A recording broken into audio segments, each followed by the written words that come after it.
अस्सलामुअलैकुम दोस्तों, आप देख रहे हैं यूट्यूब चैनल मेरी आवाज़। आपके लिए एक छोटा सा कथा लिख कर लाया हूँ और उम्मीद है आप उसे पसंद करेंगे और मेरी वीडियो को लाइक और शेयर भी करेंगे। शायर लिखता है,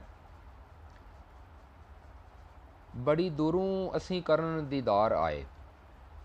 जी हाँ, कीमती अल्फाज हैं, अगर इनमें आपकी दाद शामिल हो जाए। इसलिए मेरे चैनल को सब्सक्राइब करके थोड़ी वाह वाह भी कर दें। शायर लिखता है, बड़ी दूरों असी करन दीदार आए। दो घड़ियां कोल ते बह जांदा, साडी अखियां दा चाह ते लै जांदा। पल दो पल सानू कोल बिठा के, मूँहों भावें ओ कुछ ना कहंदा, साडी अखियां दा चाह ते लै जांदा।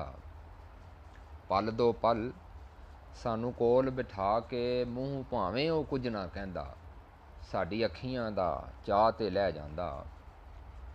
ਉਹਦਾ ਕੀ ਜਾਣਾ ਜੇ ਮੁਖੜਾ ਵਿਖਾ ਦੇਵੇ ਆਪ, ਸਾਡੇ ਆਇਆਂ ਦਾ ਭਰਮ ਵੀ ਰਹਿ ਜਾਂਦਾ, साड़ी अखियां दा चाह ते लै जांदा।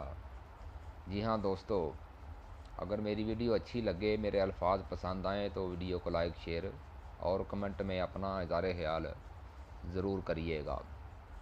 और इसके साथ ही एक शेर भी आपकी नज़र करता हूँ। बेशक वो तुम्हें सोनी सस्सी या कभी हीर लगती हो, बेशक वो तुम्हें सोनी सस्सी या कभी हीर लगती हो, उसे बुरी नज़र से मत देखो, जो तुम्हारे दोस्त की हमशीर लगती हो।